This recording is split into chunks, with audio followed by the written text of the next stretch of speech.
I always thought that the important thing in fundraising was a result that didn't please you more than it pleased the person who gave the money. So the thing you were always looking for was the smile on the face of the contributor. When you see that face, just grinning, it makes you want to do it over and over and over again.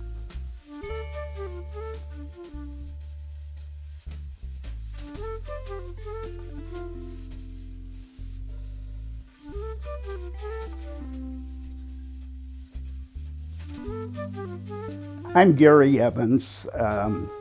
It's hard to describe Gary Evans in a way because he's the product of 3 careers, 30 years in newspapering, 15 in higher ed administration, and another 15 as CEO of a technology company. And all of those have sort of come together to make the guy you're interviewing here today. My wife is a saint. She should have thrown me out on at least 25 billion occasions. And she let me hang around. We have 2 kids, and I'm very proud of them. It's really satisfying to see your children pick up where you left off. Gary Evans was born in Eau Claire, Wisconsin. His father owned and managed a series of department stores in Minnesota where his mother worked. He was raised by his grandmother in Alma. Terribly unfair for her to have to raise a second family and a precocious young brat on top of it. But it was a good childhood, and I developed my independence early, let's say. Gary's independence would lead to conflicts with his father involving education, culminating in a fight over his decision to attend Winona State University. My father and I had the biggest argument of our lives over my education ambitions because he wanted me to go to school at Rochester, then junior college, and I told him that wasn't going to happen. And he said, well, if that isn't going to happen, just so you know, you're on your own. It means you pay for it yourself. And being a young brat, I said, absolutely, I'll pay for it myself. I had no idea how I was going to do that.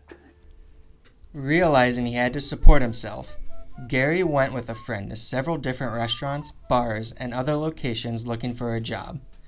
At a bar, he happened upon an intriguing man and struck up a conversation. After he stumbled to the restroom, I found out his name was Gordon Clauseway, and he was the editor of the Daily News in Winona, and I got a lot more interested. When he came back, he asked me what I was doing. I told him that I was coming to Winona State, I hope, but if I didn't find a way to pay for it, I wasn't going. Clauseway told Gary to come see him the following day at the Daily News. One thing led to another. I became a member of the sports department. 3 weeks later was the only member of it. I hope not because I was so offensive. And that started 30 years in newspapering. And it interrupted my education as well. So I never quite got beyond my sophomore year at Winona State. While he may not have finished his degree, Gary had a fruitful career in journalism. Starting as a sports reporter, he transitioned to working for the Albert Lee Tribune as a sports editor, then the Minneapolis Tribune, before returning to the Winona Daily News. Eventually, Gary learned that he was offered a job at Winona State as Director of Development under President Thomas Stark. The first 6 months were the worst 6 months of work I have ever experienced. I had no clue what I was doing. I was floundering. I was pretty sure that I would never know what I was doing.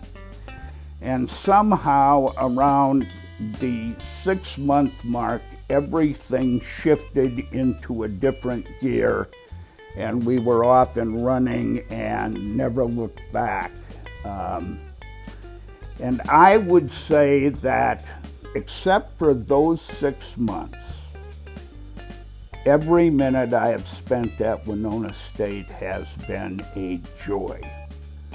Now, I'm sure I muttered and grumbled and maybe even said a word or two that wasn't very nice under my breath. But the fact of the matter is, this place is invigorating. You know, you get to be around students like you every day. They interact. You realize as you watch them go from tottering freshmen to very self-assured seniors, the difference this place made in their lives. You know, can there be anything better than that? After Thomas Stark passed unexpectedly, Gary was promoted to Vice President of Advancement. Here, Gary worked closely with President Darrell Krueger. Well, he was extremely important to the university. He was probably, in my opinion, the most influential person in the city. Gary and Darrell became close, not only through their work, but in aspects of their daily lives.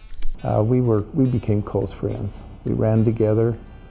When he was able to run, he had cancer, and we started running, and I used to run over to his house, pick him up, and we'd run a few miles, and then I'd run back home. You asked about Darrell suggesting I get a hobby. It wasn't quite so much about a hobby as it was him telling me I was way too fat. And so he said, you know, you're so fat, you can't run a block. And I was highly indignant, and I said, well, I most certainly can run a block. So I became acquainted with him in that way as well, and the many trips that we took, raising funds, traveling to the legislature, and becoming acquainted there. As VP of Advancement, Gary was central in the development of the foundation, in addition to working with Krueger on numerous projects. I'm sure that he has been very reserved about touting his own horn. That's the nature of his character. But see, we just listed the influence that he has on the university's construction, beauty of the campus, the results, the outcome measurements, the electronic portfolios, the wingspread conference and the wingspread principles, the raise of the endowment of the university during his service, and much, much more. That's probably embarrassing to him to hear all those things by now. Talking about them is kind of embarrassing. Gary Evans and Darrell Krueger reshaped the very foundation of the Winona State campus. Winona State previously had roads running between each of the main buildings on campus. I remember walking campus with Darrell, and as we got out behind Pasteur Hall, the area was a maze of streets. And we stopped, and Darrell said, we're going to close all these streets. And I remember perhaps insubordinately saying to him, Darrell, you're crazy. It's not going to happen. Well, look at the campus today. Perhaps the most beautiful campus in Minnesota, and I would have to say, given the scenery of this area, perhaps one of the most attractive in the nation. Gary was always ready to lend a hand to those who needed help. What department they were in did not matter, only that they were willing to improve the university. Well, I think just the type of person that Gary is. He's very direct, but he's very helpful. He was always concerned that he could help you do your job in the best possible way that you possibly could, and just how he helped me build relationships at the university level and within the community allowed me to hopefully do my job in a much better way. We felt like we accomplished some things. There's, when you accomplish one thing, there's always more that you have to do. So we tried to work hard and do our best, and we made some changes. We had some great coaches that we hired through that capacity, and Gary was a big part of some of those hires also. So in that capacity, it was, I don't know what kind of passing grade we get, but I hope it was a good one. Gary was so good at helping people achieve their maximum potential that when he was put in charge of a fiber optics network for Winona, he and the people that he worked with left Winona State in order to form Hiawatha Broadband Communications. And my phone rang this one morning, and it was Bob Carolyn, and he said, "Gary, you're going to get a call this afternoon. Please say yes, will you?" And so I get a call. It's from a longtime friend and neighbor of mine, Bud Beckler, who said, "Bob wants us to take a look at this new thing called fiber optic." I think that was the first time I heard the words, to be honest with you.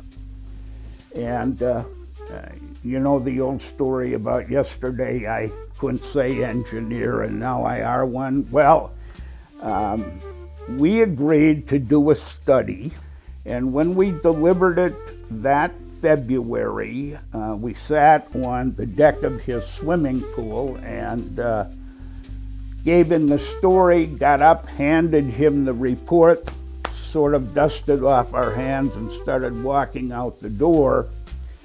And as we were leaving, I felt this hand on my shoulder, and it was Bob, and I turned around. He said, "Where are you going?"